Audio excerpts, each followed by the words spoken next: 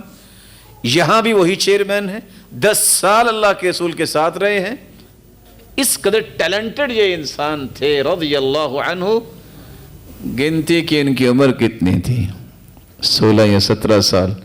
اللہ کے رسول کے پاس یہودی آتے، وہ عبرانی بولتے، اللہ کے رسول عربی بولتے. کہا زید ان کی زبان سیکھو.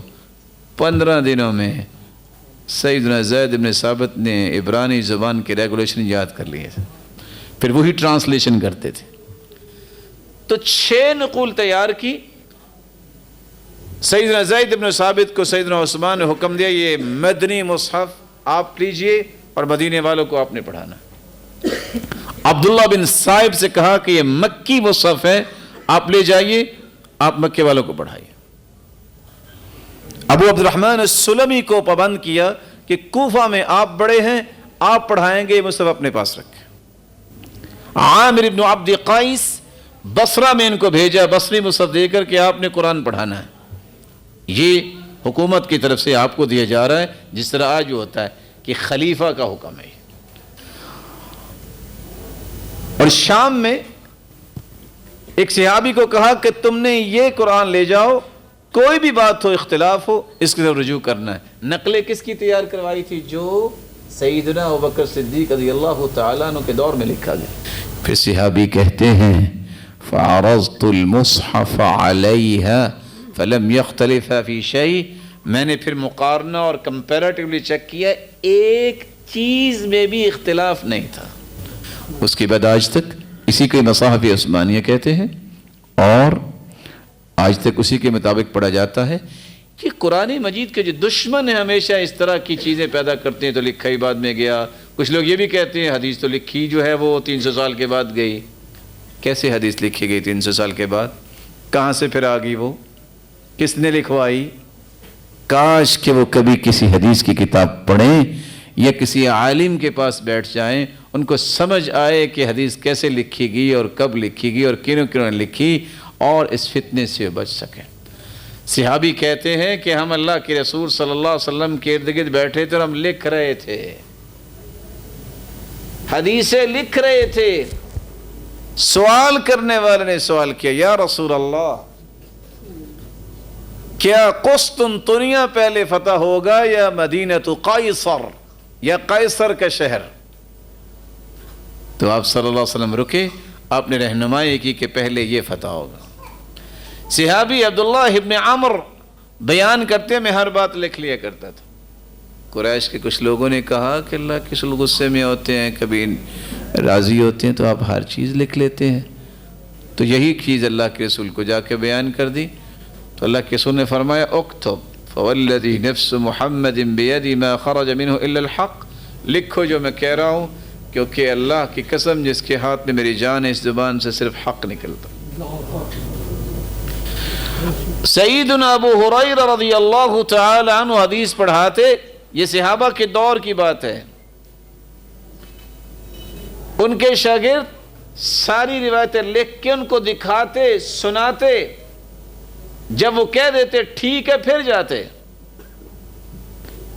رسول اکرم صلی اللہ علیہ وسلم کی زندگی میں صحابہ کرام نے دیکھا کہ جتنے معاہدات اللہ کے رسول نے کیے ہیں، آپ نے 535 فیصلے کیے ہیں اللہ کے رسول صلی اللہ علیہ وسلم نے، دیوانی فیصلے بھی ہیں، کرمنل لاء کے بھی، انٹرنیشنل لاء کے بھی، اور 535 وہ ڈیسیژنز اللہ کے رسول کے صحابہ نے لکھے اور آج بھی محفوظ ہیں۔ اور تعجب یہ ہے کہ سوالات یہ پاکستان میں زیادہ پیدا ہوتے ہیں، اور یہ فیصلے آج جو کتاب موجود ہے وہ لکھنے والے بھی سندھ کے شخص ہیں، آج بھی موجود ہیں۔ اقضیۃ النبی صلی اللہ علیہ وسلم فیصلے آج موجود ہیں، مدینہ میں ابھی فوت ہو گئے، انہوں نے کتاب باقاعدہ لکھی۔ پھر آپ نے جتنے معاہدات کیے ہیں وہ سارے کے سارے صحابہ کرام کے پاس موجود تھے، آج بھی موجود ہیں۔ آپ صلی اللہ علیہ وسلم نے خط لکھے ہیں جتنے بادشاہوں کو، وہ سارے کے سارے موجود ہیں۔ تو یہ خط کے اندر یہ جو ہے فیصلے جو ہیں یہ حدیثیں نہیں ہیں، یہ جو 14 معاہدات اللہ کے رسول نے کیے، پھر خطبہ حجۃ الوداع آپ کے پاس موجود ہے جو ایک بہترین چارٹر ہے، first return constitution of the world لکھا ہے تو صحابہ کرام نے لکھا ہے اور اللہ کے رسول کی زبان سے لکھا ہے کہ یہ اللہ کے رسول نے فرمایا ہے۔ یمن سے ایک شخص آیا اور آ کے کہتا ہے اللہ کے رسول کتنی پیاری باتیں مجھے لکھوا دے، آپ نے حکم دیا اکتبوا لابی شاہ، لکھ کے دو ابو شاہ کے لیے، اور صحابہ نے اسے لکھ کے دیا۔ یہ حدیثیں نہیں تھی، بلکہ جب اللہ کے رسول صلی اللہ علیہ وسلم کافروں اور مسلمانوں کی جنگ ہوئی، مسلمانوں کو اللہ نے فتح دی، تو ایک شخص نے، ایک صحابی نے کیا کہا، اللہ کے رسول فلاں علاقہ جو ہے وہ لکھ دیں کہ اس کا ذمہ دار میں ہوں گا، آپ نے لکھ کے دیا۔ حتیٰ کہ مکہ سے مدینہ ہجرت کر رہے تھے تو آپ کے علم میں ہے کہ ایک شخص نے انعام لینے کے لیے پیچھا کیا، اور انعام کیا تھا؟ جو نعوذ باللہ من ذالک اللہ کے رسول صلی اللہ علیہ وسلم کا سر لے کے آئے گا اسے 100 اونٹ ملیں گے۔ تو سراقہ بن مالک گئے تھے نا پیچھے، جب قریب گئے تو پاؤں اس کے دھنس گئے تھے نا،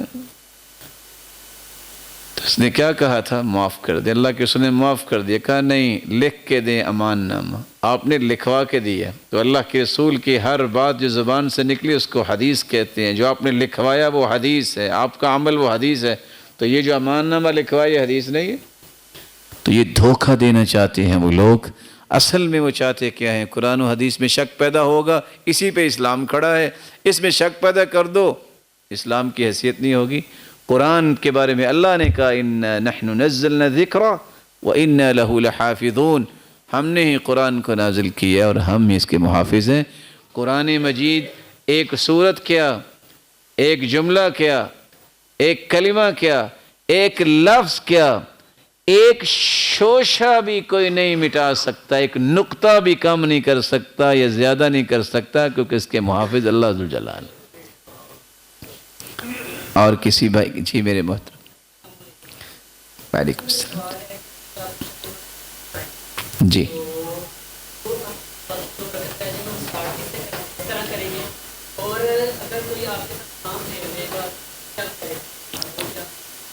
بہت اچھا، اللہ آپ کو سلامت رکھے۔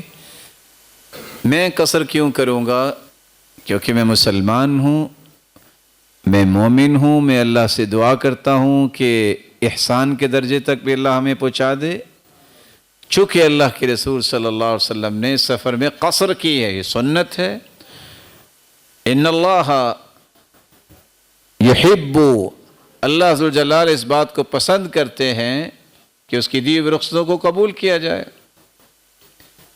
کما یکرہ ان یؤتی معاصی، جس طرح گناہوں کو اللہ ناپسند کرتے ہیں۔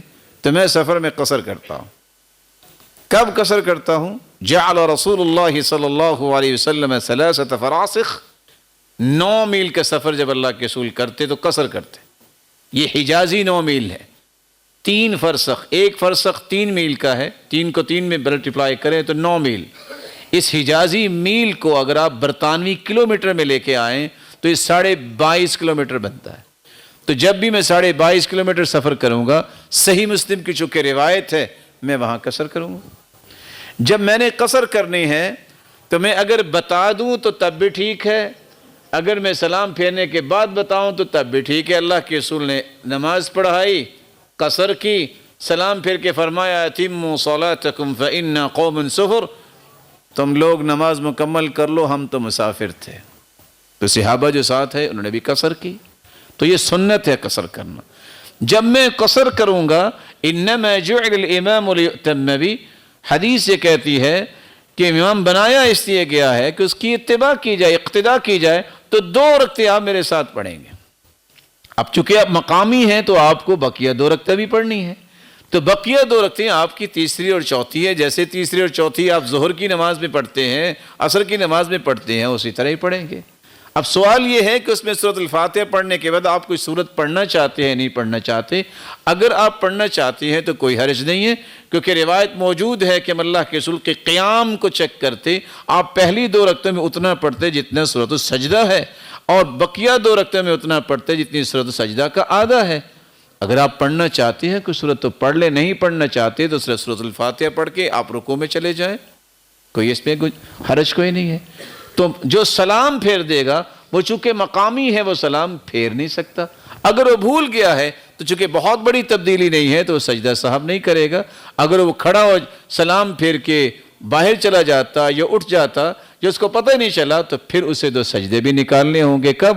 وہ آئے 2 رکعتیں پڑھے اور 2 رکعتیں پڑھنے کے بعد وہ سجدے کر لے، جیسا کہ اللہ کے رسول صلی اللہ علیہ وسلم نے ظہر کی نماز پڑھائی اور آپ نے 2 رکعتیں پڑھ کے سلام پھیرا، اٹھ کے باہر آ گئے، تنا تھا اس کے ساتھ آ کے کھڑے ہوئے، تو ایک لمبے ہاتھوں والے صحابی رضی اللہ عنہ تشریف لائے، ان کو ذوالجدین کہتے تھے، نام ان کا خرباق تھا، آ کے کہا اللہ کے رسول اقصرت الصلاۃ ام نسیت، نماز مختصر ہوگی ہے کہ آپ بھول گئے؟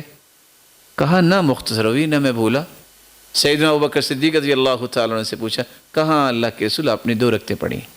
آپ واپس گئے، 2 رکعتیں پڑھائی اور 2 سجدے کیے، اسی کو سجدہ سہو کہتے ہیں۔ اگر ویسے اس نے سلام پھیر دیا ہے، کوئی کہتا ہے نہیں میری بھی 2 ہی ہونی چاہیے، تو یہ تو ٹھیک نہیں ہے، مقامی کی تو 2 نہیں ہوں گی۔ یہ تو اسٹوڈنٹ کے لیے آدھا کرایا ہوتا ہے نا، جو مسافر ہے وہی نا، اب تو گھر میں ہے نا۔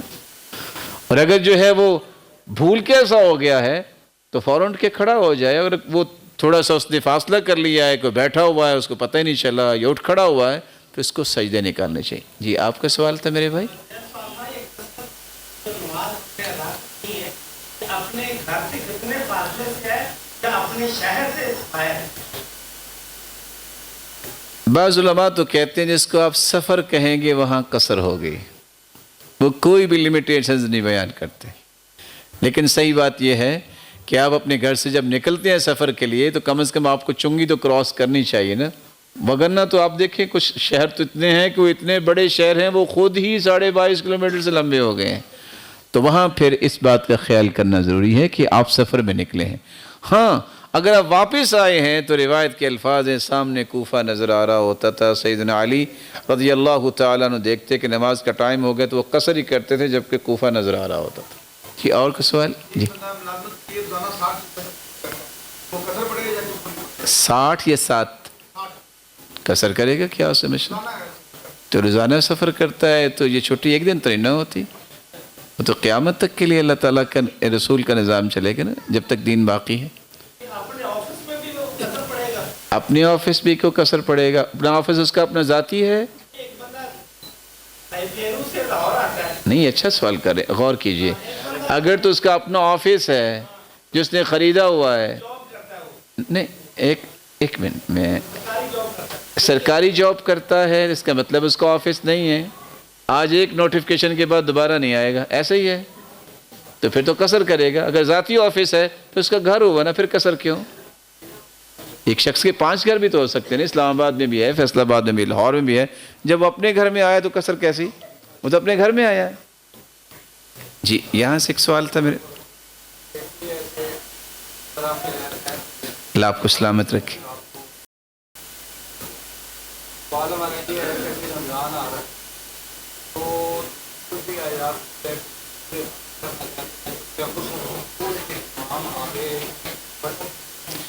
ہاں جی میں نے ابھی گزارش کی ہے نا کہ سیدہ عائشہ رضی اللہ تعالیٰ عنہ کے غلام جو تھے ذکوان السلمی، وہ قرآن مجید کھول کے ہی ان کو تراویح پڑھایا کرتے تھے۔ ہاں جی، تو تراویح میں یہ کھولنا جائز ہے۔ ہم فرض نماز میں تو اسی کو مقرر کرتے ہیں جس کو قرآن یاد ہوتا ہے، لیکن اگر زبانی پڑھا جائے تو یہ اولا ہے، لیکن اس کی گنجائش موجود ہے اگر اوپر دیکھ کے کوئی پڑھانا چاہتا ہے۔ تفسیر کا پوچھنا تھا، کوئی اتھینٹک اور آسان ابن کثیر سب سے بہترین تفسیر ہے۔ سمجھنے میں مشکل ہوتی ہے۔ نہیں تو آپ اب جو نئی المصباح آئی ہے اس میں تخریج بھی آ گئی، انہوں نے بہت ساری چیزیں جو ہیں وہ بڑے آسان کر دی ہیں، دارالسلام نے پرنٹ کیے، تو آپ اس کو لے لیجئے، المصباح المنیر۔ یہ بھائی کے میں سوال لے لوں ذرا، میں انشاءاللہ آپ کی طرف بھی آتا ہوں۔ جی حدیث ہے بخاری 7527 کہ جو خوبصورتی سے قرآن کی تلاوت نہیں کرتا وہ ہم میں سے نہیں۔ جی حدیث کے الفاظ ہیں من لم يتغن بالقرآن فليس منا، من لم يتغن بالقرآن فليس منا، جو تغنی کے ساتھ قرآن کو نہیں پڑھتا خوبصورتی سے، اس کا تعلق میرے ساتھ نہیں ہے۔ لیس علی طریقتنا، وہ ہمارے طریقے پر نہیں ہے، لیس علی سیرتنا، وہ ہماری سیرت کے مطابق نہیں ہے۔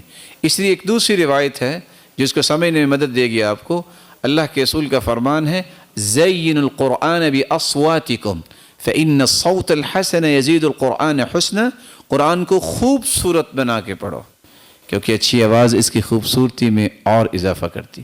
ایک تیسری روایت ہے زین القرآن باصواتکم حسن القرآن باصواتکم، اور آپ صلی اللہ علیہ وآلہ وسلم ایک دن نماز پڑھ کے آئے، پوچھا سیدہ عائشہ رضی اللہ تعالیٰ عنہ سے آپ لیٹ کیوں ہوئی؟ کہا اللہ کے رسول میں قرآن کی تلاوت سن رہی تھی۔ کیا کمال پڑھ رہے تھے صحابی؟ کہا کون تھے؟ کہا پتہ نہیں۔ کہا میرے ساتھ آؤ۔ دوبارہ آپ حجرہ شریف سے نکلے، مسجد آئے، کہتے یہ تو سالم ہے، اتنا پیارا قرآن پڑھ رہے ہیں۔ پھر کیا کہتے ہیں؟ اللہ تیرا شکر ہے میری امت میں ایسے لوگ بھی پیدا کیے ہیں۔ اور ایک دوسری روایت میں آتے عباد رضی اللہ تعالیٰ عنہ تلاوت کر رہے تھے جو بہت عمدہ پڑھ رہے تھے، فرمایا اصوت عباد، یہ عباد کی تلاوت ہے۔ تو آپ صلی اللہ علیہ وسلم کو اچھی آواز میں پڑھنا اور اچھی آواز میں سننا بہت پسند تھا، بلکہ صحابی ابو موسیٰ اشعری رضی اللہ تعالیٰ عنہ سے اللہ کے رسول نے فرمایا میں رات کو آپ کی تلاوت سن رہا تھا، لقد اوتیت مزمارا من مزامیر آل داود، آپ کو تو سیدنا داود علیہ السلام کی بانسریوں جیسی آواز دی گئی۔ کہا اگر مجھے پتہ چل جاتا کہ آپ سن رہے تھے لحبرتہ لک تحبیرا، میں اور اس کو عمدہ بناتا۔ وکان عمر رضی اللہ تعالی عنہ یقدم الشاب الصوت الحسن، اس نوجوان کو مقدم کرتے نماز کے لیے جس کی آواز اچھی ہوتی۔ تو یہ سنت ہے، اس کو خوبصورت بنانا چاہیے۔ سوال یہ ہے کہ خوبصورتی کیا ہے؟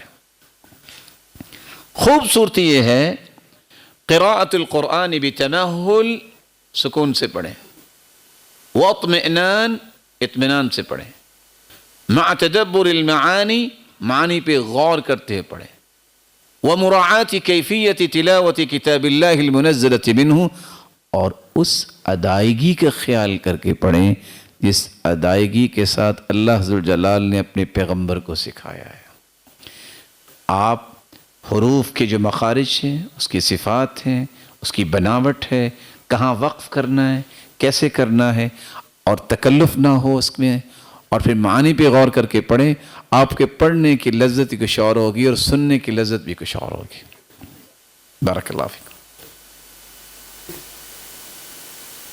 نماز استخارہ، استخارہ یستخیر استخارتاً کا مطلب ہے خیر کو طلب کرنا۔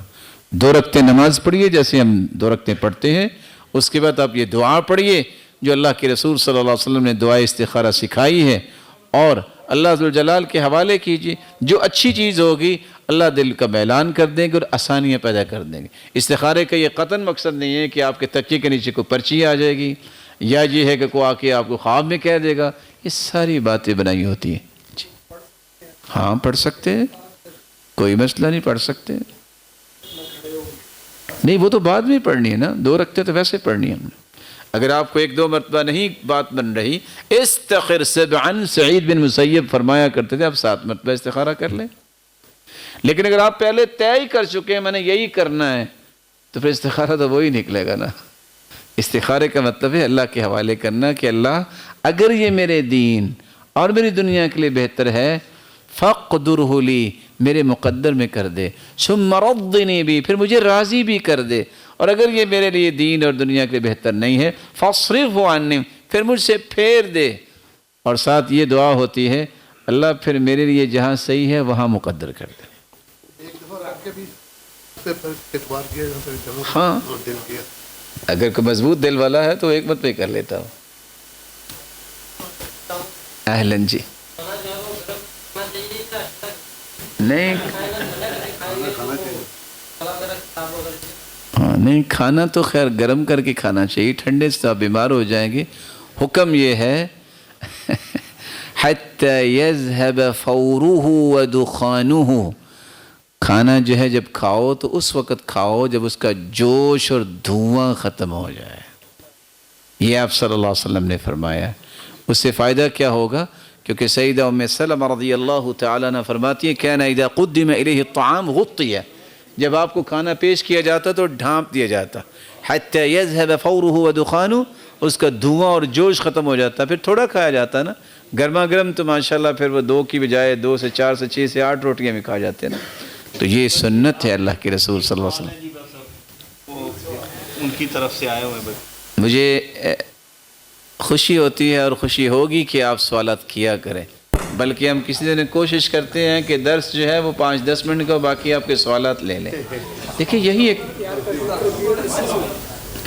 جو رابوں پر مسا دائیں ہاتھ سے کرنا چاہیے۔ جو رابیں کیا ہوتی ہیں جی؟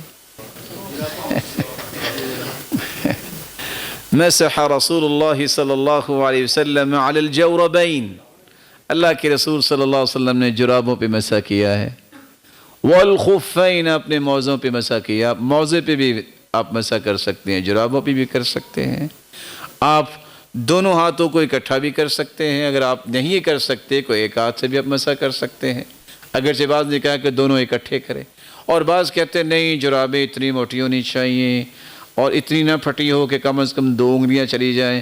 میں سوچ رہا ہوں کہ نیکسٹ کی فیکٹری کس نے بنائی تھی وہاں؟ ما ہی الا ممزقہ، بریدہ کی روایت، پھٹے پرانے ان کے موزے ہوتے تھے صحابہ کرام کے، وہ مسح کر کے نماز پڑھتے تھے۔ اور تعجب کی بات ہے اگر کسی نے جامع ترمذی پڑھی ہے، کوئی بیٹھا جہاں میرا پیارا بھائی جس نے جامع ترمذی پڑھی ہو؟ ماشاءاللہ۔ امام ابو حنیفہ رحمۃ اللہ علیہ نے جب زندگی کا آخری وضو کیا تو مسح کیا۔ پڑھا کسی نے جامع ترمذی میں؟ پڑھا آپ نے بیٹا؟ ماشاءاللہ۔ جی آپ کا سوال؟ میں یہ سوال کرنا چاہتا ہوں کہ جرابوں پہ مسح جو ہے وہ ہمارے ہاں زیادہ لوگ جراب کرتے ہیں، حالانکہ موضوع پہ مسح بھی ہے۔ ناب کے ہاں اگر کسی نے جرابوں پہ مسح کیا وہ کہتے ہیں اس کے پیچھے نماز پڑھی، وہ اتنے سٹک ہے، لیکن ہم صرف جرابوں پہ بھی سٹک ہے، ہم بھی موضوع پہ مسح نہیں کرتے۔ ہمارے آپ موضوع پہ ذرا ترغیب دے سکتے کہ موزے بھی استعمال کیا۔ اللہ آپ کو سلامت رکھے اور جزائے خیر دے۔ میں 3 گزارشیں کروں گا۔ سب سے پہلے ہم تو شرعی رہنمائی دے سکتے ہیں، یہ جو اختلافات ہیں امت کے یہ ہمارا موضوع نہیں ہے، ہم تفرقہ نہیں چاہتے، اور میں آپ سے گزارش کروں گا جب آپ سوال کیا کریں تو آپ سوال کیا کریں اس کے بارے میں قرآن و حدیث کیا کہتا ہے، اگر وہ مجھے آتا ہو تو میں جواب دے سکتا ہوں۔ اور آپ صلی اللہ علیہ وسلم بھی کیا کہا کرتے تھے؟ ما بال اقوام یفعلون کذا وکذا، لوگوں کو کیا ہے وہ اس طرح کرتے، کون لوگ؟ حالانکہ سامنے بیٹھے ہوتے تھے، تو فلاں ایسا کرتا ہے، فلاں مسلمان ہے، احترام نہیں چھوڑتے ہوتے، اخلاق نہیں چھوڑتے ہوتے۔ جب 70 سندوں سے یہ چیز ثابت ہے المسح علی الخفین، موضوع پہ مسح کرنا، تو بات ختم ہوگی، بھی موضوع پہ مسح کرنا چاہیے۔ جو جرابیں جس کے پاس ہے میسر ہے وہ جرابوں پہ مسح کر لے، کوئی سٹرک ہے یہ نہیں ہے، ہمیں اس سے غرض نہیں ہونی چاہیے یہ دیکھیے اللہ کے رسول کا فرمان کیا ہے، اللہ کے رسول کا عمل کیا ہے، اور بس۔ آپ بقیہ بحثوں میں جائیں گے تو پھر اختلافات کی طرف چلے جائیں گے، آپ کو نہ محبت چھوڑنی ہے، نہ اخلاق چھوڑنا ہے، نہ احترام چھوڑنا ہے، اب چونکہ مسلمان ہیں۔ تو من حیث القوم جب تک آپ اس منہج پہ نہیں آئیں گے کہ ترکت فیکم امرین لن تضلوا ما تمسکتم بہما کتاب اللہ و سنت رسولہ صلی اللہ علیہ وسلم. اللہ کے رسول نے فرمایا میں 2 چیزیں چھوڑ کے جا رہا ہوں، قرآن اور سنت. جب تک اس کو مضبوطی سے تھامے رکھو گے گمراہ نہیں ہوگے. بہت اچھی توجہ بھائی نے دلائی. جس کو موزے میسر ہیں وہ ان پہ مسح کرے. کچھ لوگ موزے خریدنے کی طاقت نہیں رکھتے، ان کے پاس جرابیں تو اس پہ مسح کر لے. کوئی کیا کہتا ہے آپ خاموشی سے سن لے. جیسے کہ میں ایک مثال دینا چاہتا ہوں. اب سر کا مسح ہے، کچھ لوگوں کا نظریہ ہے کہ 4 انگلیاں اگر بھگو کے آپ سر پہ لگا لیں تو مسح ہو جائے گا. میں نام نہیں لوں گا، اگر کوئی پڑھا لکھا طبقہ بیٹھا اس کو پتہ ہے کہ یہ کس فرقے کا مسئلہ ہے. لیکن ہم اس طرف نہیں جاتے. ایک کہتے ہیں کہ ربع الراس، 1/4 حصہ اگر سر پہ ہاتھ لگ جائے بھگو کے تو مسح ہو جائے گا. تیسرا گروہ کہتا ہے کہ نہیں، شطر الراس، اچھا آدھا سر کم از کم جو نا وہ ہاتھ لگنا چاہیے. ایک کہتا ہے کہ سارے سر کا مسح ہونا چاہیے. ہم اگر اس میں پڑ جائیں کہ اچھا فلاں نے کیوں کہا ہے اور تم نے کیوں کہا ہے، میں کون ہوں ایسی بات کرنے. میرا تعلق علم سے ہے. میں صرف دیکھوں گا کہ اللہ کے رسول نے کیسے کیا. سب کا احترام اپنی جگہ، لیکن سب سے بڑا احترام محمد مصطفیٰ کا. صحیح بخاری کھولیں گے، صحابی روایت کرتے ہیں بدأ بمقدم رأسی ثم ذهب بهما إلى قفاه ثم ردهما إلى المكان الذي بدأ منه. دونوں ہاتھوں کو اللہ کے رسول جمع کرتے، یہاں سے شروع کرتے، جہاں سے مسح شروع کرتے ہیں بال، وہاں سے گدی تک لے جاتے، اسی طرح واپس اس جگہ لے آتے جہاں سے شروع کیا. اور لفظ کیا ہے؟ مسح الرأس کلہ. کتنے سر کا مسح کیا؟ پورے سر کا. کیا شطر الرأس کے الفاظ صحابی کو نہیں آتے تھے؟ ربع الراس وہ عربی نہیں بول سکتے تھے؟ 4 اصابع وہ نہیں بول سکتے تھے؟ جو صحابی نے دیکھا، جو اللہ کے رسول نے کیا، ہم نے اسے مان لیا. کوئی جو بھی کہتا ہے اس کا حساب اس نے دینا ہے. ہم نے صرف اس بات کا حساب دینا ہے کہ قرآن کے بعد حدیث صحیح کے اندر کیا آیا، ہم نے وہ کام کرنا اور معاملہ ختم. اگر ہم اس بحث میں پڑ جائیں کہ فلاں نے یہ کہا، کیوں کہا ہے اور یہ کیوں کہہ دیا، اچھا یہ ہو گیا، کچھ فائدہ نہیں ہوگا. وقت ضائع نہ کریں. دیکھیے محمد کریم نے کیا کہا ہے، اس کے مطابق عمل کر لیں. خالو کو ماموں کہنا کیسا ہے؟ ماموں کو عربی میں خال ہی کہتے ہیں نا. ماموں کو عربی میں خال ہی کہتے ہیں. کیا والدین کے گناہوں کا بچوں پر اثر ہوتا ہے؟ اگر ہوتا ہے تو بچوں کا کیا قصور ہے؟ لا تزر وازرۃ وزر اخری، کوئی کسی کا بوجھ نہیں اٹھاتا. لیکن جو عادات ہیں وہ اثرات تو کرتی ہیں. اگر باپ جو ہے وہ نماز کی پابندی نہیں کرتا تو بچے کیسے کریں گے؟ جس طرح نیکی کے اثرات ہوتے ہیں اس طرح برائی کے بھی اثرات ہوتے ہیں. رہا حساب تو ہر ایک نے اپنا اپنا دینا ہے. لیکن اگر بچوں کی تربیت نہیں کی، ان کو برائی پہ لگایا، تو پھر یہ صرف گناہ اپنے ہی نہیں، وَلَيَحْمِلُنَّ أَثْقَالًا مَعَ أَثْقَالِهِمْ، پھر لوگوں کے بوجھ بھی اٹھانے پڑتے ہیں. ان گناہوں کا بھی حساب دینا پڑے گا جو سبب بنے. جس طرح صدقہ جاریہ ہوتا ہے کہ ایک نیکی کی جب تک دنیا باقی ہے وہ نیکی کا اجر ملتا رہے گا. ایک گناہ جاری بھی ہوتا ہے.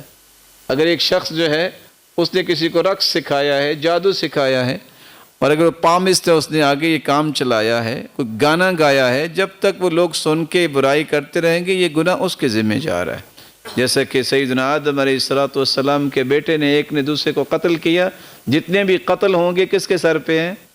اسی کے. جی جی. اگر کسی لفظ کے 4-5 معنی نکلتے ہیں تو کچھ لوگ کہتے ہیں کہ آپ کسی عالم کے بغیر اس کو ڈائریکٹ نہیں پڑھ سکتے، آپ گمراہی میں جا سکتے ہیں. اس سلسلے میں کسی لفظ کے 4-5 معانی نکلتے ہیں، یہ کس نے بتایا ہے؟ علماء نے. پھر یہ 4-5 معانی میں کس معنی کو یہاں فٹ کیا گیا ہے وہ صحابی کی روایت اور تابعی کی روایت بتائے گی کہ یہ میں بیٹھا تھا صحابہ کے پاس، انہوں نے یہ بیان کیا، صحابی کہے گا میں نے اللہ کے رسول سے سنا، مسئلہ حل ہو گیا. یہ اس وقت ہے کہ جب آپ نہ قرآن کو دیکھیں نہ حدیث کو دیکھیں، کہیں جی مجھے بھی عربی آتی ہے، میں بھی معنی کر سکتا ہوں، ابھی سردیاں ہیں، ہو سکتا ہے باہر فوگ بھی ہو۔ صلاۃ کے 18 معنی ہیں، کتنے؟ ان 18 معنی میں سے ایک معنی یہ بھی ہے آگ تپانا، گھڑ سواری کرنا۔ اگر ایک بندہ جو کہے کہ میں خود جانتا ہوں کیسے اس کو سمجھنا ہے، اقیم الصلاۃ، نماز قائم کرو، وہ آرام سے ڈرائی فروٹ سامنے رکھے، پہلے گھڑ سواری رائڈنگ کرے اور دوڑا کے گھوڑا واپس آئے اور سامنے آ کے بیٹھ جائے ہیٹر کے اور ڈرائی فروٹ کھائے، کہے میں نماز پڑھ رہا ہوں، کہ مجھ سے بات نہ کرے، ٹھیک ہے نماز ہو جائے گی اس کی؟ نماز تو وہ کیفیت ہے نا جو اللہ کے رسول نے ادا کی۔ اب یہاں سوچے کون سا معنی میں نے لینا ہے، اس کو یہ سوچ نہیں آئی کہ محمد مصطفیٰ نماز کیسے پڑھتے تھے، وہاں وہ معنی میں کیسے سوچے گا کہ کون سا معنی لیں؟ وہی سوچے گا نا کہ اس کا معنی یہی بنتا ہے کہ اللہ کے رسول نے رکوع ایسے کیا، سجدہ ایسے کیا، قیام ایسے کیا، دعائیں ایسے پڑھی، وہی معنی لیا جائے گا۔ جی بیٹا جی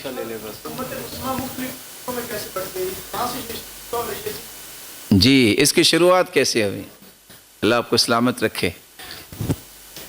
4 چیزیں میں آپ کی خدمت میں پیش کر دیتا ہوں، اگر آپ کو یاد رہیں تو آپ کو کبھی پریشانی نہیں ہوگی۔ بیان کر دوں؟ اللہ کے رسول صلی اللہ علیہ وآلہ وسلم آخری پیغمبر ہیں، سرتاج رسول ہیں، نہ آج تک ایسا کوئی آیا نہ قیامت تک آئے گا۔ سب میرے ساتھ متفق ہیں؟ آپ صلی اللہ علیہ وآلہ وسلم دنیا سے چلے گئے، اللہ کے پاس فوت ہو گئے۔ دنیا میں 4 نام ایسے معروف ہیں جو فقہائے کرام رحمہم اللہ کے نام میں۔ 80 ہجری میں امام ابو حنیفہ رحمۃ اللہ علیہ پیدا ہوئے، کب؟ اور 150 میں فوت ہو گئے، یاد رکھیے گا ذرا۔ امام مالک رحمۃ اللہ علیہ 93 ہجری میں پیدا ہوئے، 179 میں فوت ہو گئے۔ امام شافعی رحمۃ اللہ علیہ 150 میں پیدا ہوئے اور 204 میں فوت ہو گئے۔ امام احمد بن حنبل رحمۃ اللہ علیہ 163 میں پیدا ہوئے اور 241 میں فوت ہو گئے۔ واپس آئیے، امام ابو حنیفہ رحمۃ اللہ علیہ کب پیدا ہوئے؟ یاد رکھیے گا، کب پیدا ہوئے؟ جب انسان پیدا ہوتا ہے، پھر پڑھتا ہے، اس کی ایک رائے پختہ بنتی ہے، میچورٹی آتی ہے، اور فقہا یہ لکھتے ہیں، بعض نے 25 سال بھی لکھا ہے میچورٹی کے لیے، تو اگر 80 میں پیدا ہوئے، چلو 25 نہیں تو 20 سال لگا لیں، 80 میں پیدا ہوئے امام ابو حنیفہ رحمۃ اللہ علیہ، تو 100 تک جو ہے ان کی رائے دنیا کے سامنے آئی ہوگی، ایسا ہی ہے؟ تو جنہوں نے ان کو فالو کیا وہ کیا بن گئے؟ بولیے، حنفی۔ امام مالک 93 میں پیدا ہوئے رحمہ اللہ، تو 113 تک 20 سال ہوئے، ان کی بات جو ہے لوگوں نے فالو کی، تو فالورز کو کیا کہا جانے لگا؟ سن رہے؟ کیا کہا جانے لگا؟ 150 میں امام شافعی رحمۃ اللہ علیہ پیدا ہوئے، تو 170 تک لوگوں نے چلو ان کی بات مانی ہوگی، میں ایک اندازہ آپ کو بتا رہا ہوں، تو فالورز کو کیا کہا جانے لگا؟ شافعی۔ چوتھے ہیں امام احمد بن حنبل جو 163 کو پیدا ہوئے ہیں، تو 183 تک فالورز کو کہا کیا جانے لگا؟ کیا؟ حنبلی۔ اچھا، تو پھر تیسری مرتبہ واپس آئیے، کس وقت لوگوں نے اپنے آپ کو کہا ہوگا کہ ہم حنفی ہیں؟ بولیے، کب کہا ہوگا کہ ہم مالکی ہیں؟ 113 کے بعد۔ وہ بھی میں نے فقہا کے قول کی روشنی میں کہہ رہا ہوں کہ میچورٹی 20-25 سال میں آتی۔ کب کہا ہوگا ہم شافعی ہیں؟ ہاں؟ کب کہا ہوگا کہ ہم حنبلی ہیں؟ اچھا، 100 سے پہلے، بلکہ 80 ہجری میں امام ابو حنیفہ رحمۃ اللہ علیہ پیدا ہوئے، اس سے پہلے لوگ کون تھے؟ حنفی، مالکی، شافعی، حنبلی۔ کیوں؟ کیونکہ یہ چاروں کی چاروں ہستیاں جو ہیں، اللہ تعالیٰ سب پہ رحمت فرمائے، کوئی پیدا ہی نہیں ہوا تھا، تو فالورز کہاں سے آ گئے؟ وہ کون تھے؟ بولیے، وہ کون تھے؟ وہ رکیے 80 سے پہلے لوگ کس کے مطابق دین جو ہے وہ اختیاروں نے کیا تھا؟ قرآن اور تو جو یہ کہتے ہیں کہ کسی نہ کسی کے ساتھ آپ کو لنک جوڑنا ضروری ہے وگرنہ جنت میں نہیں جائیں گے، سچ بتائیے 80 سے پہلے جتنے صحابہ تابعین تھے تبع تابعین تھے وہ جنت میں جائیں گے کہ نہیں جائیں گے؟ جنہوں نے قرآن و سنت کے مطابق عمل کیا وہ جائیں گے نہیں جائیں گے؟ وہ تو کسی بھی طرف اپنی نسبت نہیں کرتے تھے، اور اگر اللہ نہ کرے کوئی سوچ لے کہ وہ نہیں جائیں گے، اگر صحابہ اور تابعین نہیں جائیں گے تو پھر جائے گا کون؟ آج بھی اگر کوئی ان فرقوں میں نہ پڑے، سب کو احترام دے، عزت دے، اخلاق سے بولے، نرمی سے، اور قرآن و سنت اسی منہج پہ جو 80 سے پہلے لوگ تھے اس کے مطابق عمل کرے، وہ جنت میں جائے گا کہ نہیں جائے گا؟ اگر کسی کو یہ 4 باتیں سمجھ آ گئی ہیں، کبھی زندگی میں اسے پریشانی نہیں ہوگی انشاءاللہ۔ بارک اللہ فیک۔ جی فرمائیے۔ جی تو ہم پھر یہ عملی اور فارغ کہہ رہے ہیں اور اپنے آپ کو اہل حدیث بھی کہہ دیتے ہیں، ہاں جی، ہم پھر اس کی طرف زیادہ توجہ دیتے ہیں اور پھر مسلمان ہی کیوں نہیں؟ یہ ہوا سماکم المسلمین کا کیا معنی ہے؟ اور اللہ سبحانہ و تعالیٰ نے تمہارا نام مسلمان رکھا، یہ کن کے بارے میں؟ جی وَجَاهِدُوا فِي اللَّهِ حَقَّ جِهَادِهِ هُوَ اجْتَبَاكُمْ وَمَا جَعَلَ عَلَيْكُمْ فِي الدِّينِ مِنْ حَرَجٍ مِلَّةَ أَبِيكُمْ إِبْرَاهِيمَ هُوَ سَمَّاكُمُ الْمُسْلِمِينَ مِنْ قَبْلُ وَفِي هَذَا لِيَكُونَ الرَّسُولُ شَهِيدًا عَلَيْكُمْ۔ جب نبی گواہ بن گیا تو ہمیں نسبت کدھر کرنی چاہیے؟ جو اللہ کے رسول کی نسبت ہے۔ اب جامع ترمذی پڑھیے، بقیہ کتابوں کو دیکھیے، امام ذہبی نقل کرتے ہیں عبداللہ ابن عباس سے، ابو ہریرہ سے، کہ میں کون ہوں؟ کہ میں حدیث کو ماننے والا ہوں، اور جو حدیث کے الفاظ ہیں کہ فرقہ الناجیہ اور طائفۃ منصورہ کون ہوگا کامیابی کے لیے، امام احمد بن حنبل ہوں، امام بخاری انہوں نے کیا کہا ہے کہ اس سے مراد کون ہے؟ اِلَّمْ يَكُونُوا أَهْلَ الْحَدِيثِ فَمَنْ يَكُنْ، پھر کون ہے؟ 258 میں فوت ہوئے ہیں احمد بن سنان القطان۔ کون فوت ہوئے ہیں؟ احمد بن سنان القطان۔ بدعت اس کو کہتے ہیں جو اللہ کے رسول کے مخالف کوئی کام ہو۔ ایک نشانی یہ بھی ہے ما من مبتدع الا وهو يبغض اہل الحدیث، کہ جو بھی بدعت کا مرتکب ہوگا وہ اہل الحدیث سے بغض اور نفرت رکھے گا۔ اس دور میں کیسے یہ بات پھیلی؟ وہ جانتے تھے نا کہ کیا ہے اہل حدیث؟ جو حدیث کو ماننے والے۔ دعویٰ نہیں ہے کہ میں فلاں ہوں، جو حدیث کے مطابق عمل کرتا ہے اور اسی کے مطابق رہنمائی لیتا ہے، اس کو آپ یہی کہیں گے؟ آپ سارے کے سارے مسلمان ہیں، سارے کے سارے ایک سکول میں جاتے ہیں، ایک ہے، لیکن آپ کیا کرتے ہیں؟ پہچان کے لیے جب حق و باطل کی تمیز کرنی ہوگی تو پھر آپ کو یہ چیزیں بتانی پڑتی ہے کہ میں فلاں ملک کا ہوں اور میں فلاں جگہ کا ہوں اور میں فلاں کا ہوں، صرف تعارف کے لیے، وگرنہ ہم سارے مسلمان ہیں۔ ہم اسلام کے انکار ہی نہیں کرتے، جو اللہ اور اس کے رسول کو ماننے والے مسلمان ہیں وہ۔ وآخر دعوانا الحمدللہ۔